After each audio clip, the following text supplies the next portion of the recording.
not a very easy subject to sketch. Your expression keeps changing all the time. Does it?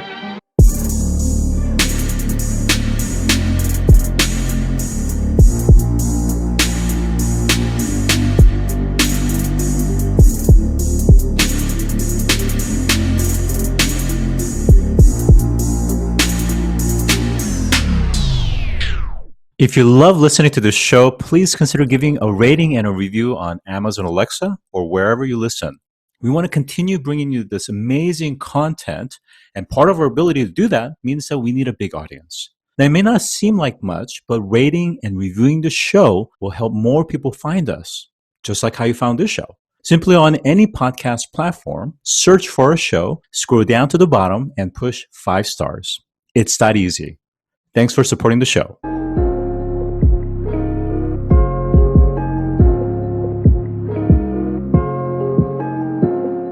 So today I'm joined by Max Wilbert, who is a community organizer, wilderness guide, a photographer, and the author of Bright Green Lies, How the Environmental Movement Lost Its Way and What We Can Do About It.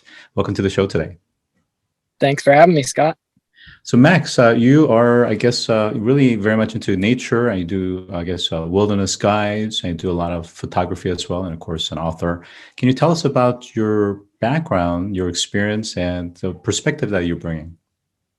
Absolutely. Yeah. So I'm actually taking this call right now in Thacker Pass, Nevada. So I'm up on the side of a mountain, hence why I'm not in my office space. But yeah, I grew up in Seattle, Washington. I was lucky to have a family that took me into the outdoors regularly and, fell in love with the natural world like you do when you spend time outside. And since that time, I've been involved in taking kids outside, taking kids into nature. It's something that I think is really powerful, especially these days when most kids are just glued to the screen. It's a very low tech but incredibly important way for human beings to develop a relationship to place, and start to understand the fact that human beings are just one species among countless others on this planet. That we're not necessarily better than any other species or more valuable. We're different, just like every other species is different than us. And I think that love for the natural world really has led me to become a community organizer and to be involved in the work that I'm doing today. Amazing. Well, I think one of the things that's underrated, but I think the Nordic countries and some of the Scandinavian cultures have really, I think for generations have known, is that there is something really rejuvenating when we're in the midst of nature. Again, regardless of anyone's religious backgrounds, but something about being in nature, I think, we're kind of designed to be part of that ecosystem. So if we're too far away from it and live in a city center only without a central park of any kind, and we're removed from that, it really kind of saps away our focus, our energy. So it helps us to recenter when we're, again, being that nature. So again, one of my favorite pastime is to go into the forest and spend time with my family, just walking through. And to your point about children is that it's amazing where I think in a more urban setting, we're always trying to figure out programs or certain kind of structure around what kids should be doing. Whereas I think in nature, kids naturally find interest and curiosity, and they wonder and they are amazed and they just kind of lose themselves, immerse into that environment. And it just has so much. And even if it's the same path, that every time you go there, it's a different experience that you draw from. I want to transition to talk about your book, Bright Green Lies. If you could give us a sense in terms of, what is it about, and how is this important as we think about sustainability and ESG, where it's become pretty much a kind of crescendo where everyone's kind of trying to speak that vernacular. But specifically, I wanted to quote one of the testimonies or book reviews, which is that, I think it's from Chris Hedges, that says, the best known environmentalists are not in the business of speaking the truth or even holding up rational solutions to blunt the impending ecocide, but instead indulge in a mendacious, self-serving delusion that provides comfort at the expense of reality. What do you think he means by that?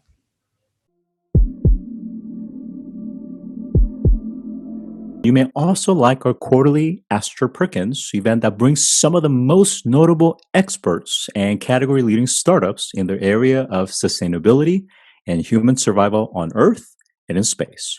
To register, visit astroperkins.com/events.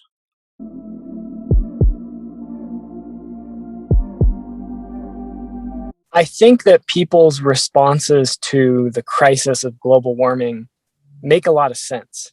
I think everyone is really scared by global warming, and I'm really scared by it too.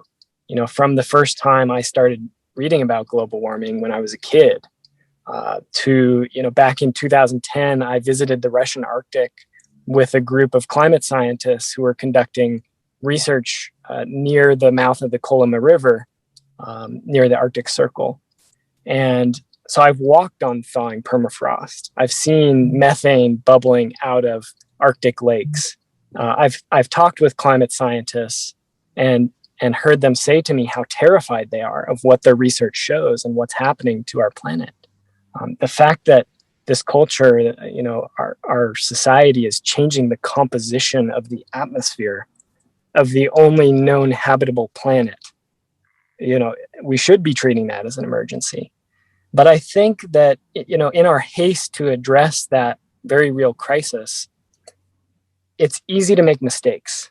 We don't make the best decisions when we're afraid, when we're really emotionally charged about the situation. And I think that's what we're seeing with a lot of the mainstream solutions to global warming. We're seeing people acting quickly, acting rashly, and not really thinking through the deep consequences of their actions. So that example that I gave of the Tesla electric trucks being used for logging operations, that can really be expanded to the entire response to global warming that we're seeing across the world. The response to global warming, to the destruction of the planet, is largely to change the energy source of our culture. Right? It's to change from fossil fuels to these other energy sources. The problem is that the vast majority of species extinctions on the planet have nothing to do with global warming. The vast majority of the habitat destruction on the planet is unrelated to fossil fuel extraction. It's due to agriculture and urban sprawl and mining and yes, fossil fuel extraction as well. But when we get a laser-like focus on fossil fuels, we can forget the bigger picture. There's a doctor who says that the first step towards cure is proper diagnosis. And I think that most people in the mainstream environmental movement look at global warming and have diagnosed global warming and fossil fuels as the problem. But I really look at global warming as a symptom of the deeper illness, which is our disconnection from the planet and our broken relationship with the planet. And in fact, there's a lot of research that backs this up as well. Of course, a large proportion of emissions don't come from fossil fuels and have nothing to do with the energy industry. There's climate scientists have proposed a hypothesis called Bretiman's hypothesis, which states that the global warming that took place before the Industrial Revolution and the widespread burning of fossil fuels, due to clearing forests for agriculture, chopping down all the trees, plowing up the soil, that all releases a lot of carbon too. That the amount of carbon released into the atmosphere from those pre-industrial destructive activities was almost the same as has been released since the Industrial Revolution. It was released over a much longer period of time, right? So of course, fossil fuels have been like pouring gasoline onto a fire, but the fire was already there. And, I realize for a lot of people, this is kind of deep history. I'm talking about hundreds and thousands of years ago. But that's the truth, is that, our culture, the dominant culture around the world, has had a broken relationship to the natural world for hundreds or thousands of years, depending on the location and the culture that you're talking about.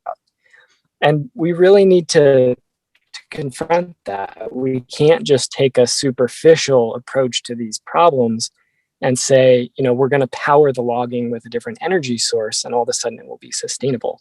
which I think is unfortunately what a lot of the problems we're seeing amount to.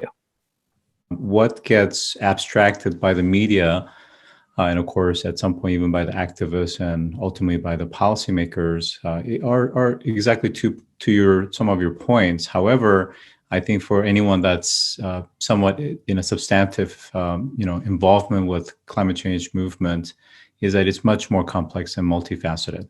Now, so let's focus on less so much on the oil and gas aspect, but more on the human species. So there are those that make the argument that it's really the human species. As long as we continue to survive and multiply, and of course, I think the developed nations, we're seeing lower birth rate, but for underdeveloped or developing nations, whether that's India, China, or parts of Africa like Nigeria, we're expected to see mega cities with upwards of 100 million people in a city center area. Is that as long as the growth, overall growth of the human population increases over time, the demand for consumption, demand for minerals and supplies and timber, fiber, all of these things are going to always be there. So what, in your opinion, are more the structural solutions to solving these issues? Yeah, I think that's a really good question. And, so many countries around the world that have experienced low or declining population growth, like Japan, like Russia, have looked at that as a massive problem. They've treated it like a huge issue that they have to solve, to the point where in Japan, they literally have made holidays for people to go home and try and get pregnant, right, to increase the birth rate. And it sounds kind of silly, but it reflects this larger economic reality that population growth and the growth in consumption and therefore destruction of the world is really linked to our economic system that we live under, in which growth is the paradigm, growth is the goal.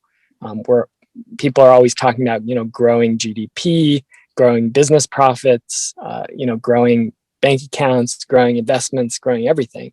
That has costs. And that's a reason why I don't actually think that humans themselves are the problem, because there have been thousands of societies throughout human history and today that don't have that paradigm, that don't have that same ideology around growth.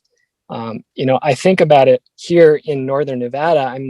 I'm visiting northern Paiute land, and we've been hanging out with some of these indigenous elders who've come out and sat around the fire out with us here on the mountainside. And they come from a different cultural paradigm, in which the way that one gains status and value in their society is not by accumulating wealth and profit and growing, so to speak. It's by redistributing. It's by sharing with others. It's by being known as the generous one. This is actually the norm for human beings. If you look into anthropology, if you study the history of human beings, to have cultures that are completely built around accumulation and growth and profit and private enterprise is actually pretty unusual. The norm for our species is cooperation, is working together for the good of the community, even if that means that, not everyone has fantastic wealth and so on. And there are countless examples of this all around the world. So I don't think that humans themselves are the problem. There have been plenty of human groups throughout history that didn't always grow, that didn't always expand their population, that didn't destroy the land around them. And in fact, if you look at the science of ecology, there have been plenty of human cultures that actually protect and enhance biodiversity around them. Yeah. So again, I think you make some very, very valid points again in terms of indigenous cultures. But I think the way I would frame that up is their population was relative to they could only grow to the extent that what their environment would allow. So just like you would only have so many black or brown bears in a certain area of a forest, the same thing with the indigenous people. I think they knew that they depended on the very environment that they lived in, and they weren't going to outpace that growth, human population growth, to that parameter. However, in the modern culture outside of indigenous context, is that we're seeing again, depending on which regions of the world that we're talking about, outpace growth. Now, I'm going to put in a different context. So, again, let's leave Earth for a second. Let's talk about the moon and let's talk about Mars. Now, again, whether you believe in terraforming the moon or Mars, and whether you think it's technically feasible or not, let's set that aside. Is one of the most important things when you're starting to terraform a habitat of some sort on the moon, for example, is going to be making sure you have oxygen supply, being able to actually tap into frozen ice or carbon dioxide, getting at the molecular level to be able to extract that oxygen. They need to have sustainability around foods, and then, of course, shielding from radiation. So all of these things are not so much about consumption or accumulation, but really basic survival. Now, the thing is, just like we're having issues on Earth, I think as we look to potentially becoming interplanetary species, are we essentially, because you make a comment that it's not the humans that's the cause, but I guess I'm kind of saying the opposite in the sense maybe the humans are the cause, and I think some people even label us as cancers, right? But whether we go to the moon, Mars, or another planet, we're going to end up repeating the same thing, regardless of that economic social system that we're going to be under. Don't forget to visit astroperkins.com to register for our next quarterly events. Past and current speakers include Julianne Hough, actress, dancer, and winner of Dancing with the Stars, Damian Vaughn, former NFL player, Neil Gregory, Chief Thought Leadership Officer at the IFC World Bank, and many more. To register, visit astroperkins.com and click on Events.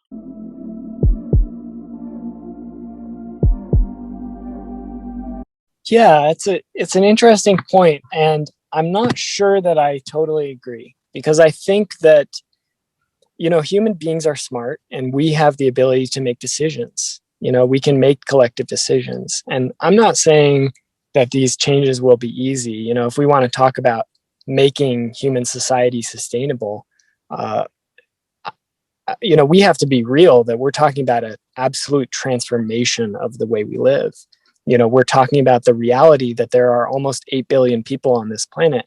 And regardless of how you look at that, we have overshot the ecological carrying capacity. Most of the nitrogen in our bodies comes from fossil fuels. Literally, the materials that make up our body come from those fossil fuel fertilizers that are dumped on the cornfields and the wheat fields and so on. The only reason that our population has been able to grow so high is because we've destroyed the world, because we've taken these teeming, natural, biodiverse ecosystems and turned them into monocrops, where all the energy, all the sunlight that falls on that gets turned into food that goes to one species, human beings, right? So rather than supporting hundreds or thousands of species of life, we've created these agricultural dead zones, basically, where all the energy is appropriated by humans. And then, of course, fossil fuels were tacked on top of that. And changing this trajectory is generational work. I mean, it's maybe the largest task that we've ever faced as a human species. But the reality is that if we don't do that... I want to bring the conversation slightly different, because we're kind of running out of time, is this notion of the economic system. And again, whether we agree on this kind of neoclassical capitalistic society or not, because again, I think that's one of the key tenets of your book is because of the society of consumerism and accumulation that we're in this mess. Is that I think it's so deep rooted, and we're starting to see that from a special interest in lobbying, right? Whether it's the cattle industry, the dairy industry, the lumber industry, the timber industry, they're all against it. And then, of course, those special interest groups are tightly interwoven to the political system, because the political system, the way they raise their capital for election process and everything else, depend on these givings. So my question really is, how do we enforce the kinds of changes that you're talking about? And is it even enforceable when you have, let's say, a certain party that's already pushing back on higher taxation of the wealthy and pushing back on effectively trying to do anything around income distribution, right? I mean, when you say distribution, I mean, what are we talking? Socialism, communism? And is that really going to solve the problem that we're facing on this economic, but also social, ecological issue? Well, no. And I think if you look at, the countries that have called themselves socialist and communist around the world, they've destroyed the environment and the planet just as much as anybody else has for the most part. So, both industrial capitalism and industrial communism or socialism both exist in the same sort of paradigm in which the natural world is a resource for us to exploit and take from. And I think, you talked earlier about if human beings get to Mars or the moon, they'll have to produce oxygen. They'll have to produce a way to protect themselves from radiation. They'll have to produce water on site. We live on a planet where those things come to us freely from the natural world, right? Forests make rain. The natural world, the ionosphere exists because of the natural geologic processes on this planet. The water cycle is this sort of miracle that we're born into, where water is not a commodity. It just cycles throughout the planet. And when you're alive, when you're born, you sort of get to partake in that miracle. You get to drink water and survive and hopefully have a good life in the meantime. And I think it's really important that we take a really humble approach to these things and recognize that, we're living in this ecological paradise of a planet. And the culture, the institutions that have so much power in this culture are destroying that paradise. And that, so many of the so-called green technologies that are being promoted, wind, solar, hydropower, electric vehicles, and so on, they don't actually challenge that fundamental paradigm. The aim is not so much to sustain the planet as to sustain industrial civilization, right? In the face of declining fossil fuel availability and in the face of this threat of global warming.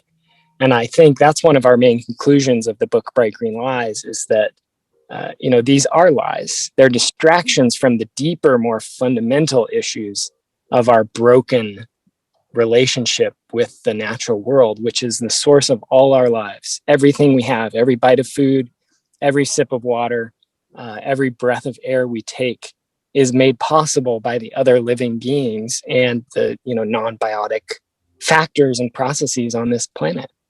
And we gotta get ourselves in line with those natural processes, or else, frankly, we're gonna wipe ourselves out and along with ourselves, a lot of the other life forms on this planet. And that's why we're in the midst of the 6th mass extermination event right now, because people aren't taking that humble attitude, because people are still using that extractive mindset as the dominant paradigm.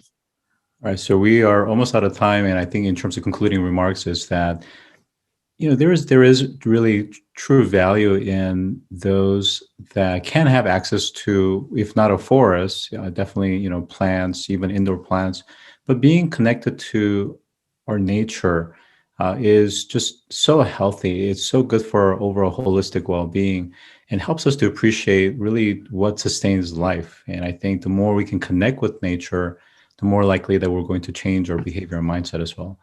But then at the same time, I would also leave the remark that to put a blanket around, technology that's supposed to help with climate change adaptation mitigation, I think that's also kind of foolhardy as well, in the sense that there are others that's looking for different substitutes, meaning you can have protein, but it doesn't have to be from animal protein. It can be plant-based protein. It can be done in a sustainable fashion. So there are lots of interesting things happening, and certainly with regenerative farming and new forms of regenerative farming, that's scalable as well. So again, I would not say that we should abandon all tech, but rather we should be thoughtful about looking at it more holistically. So with that, I've been joined by Max Wilbert, co-author of Bright Green Lies, How the Environmental Movement Lost Its Way and What We Can Do About It. Thanks for joining, Max. I appreciate it. Thanks, Scott. If you've enjoyed this episode, take a moment to rate our show on any podcast platform that you listen to. Scroll down to the bottom and push 5 stars. It's that easy. And as always, thanks for listening.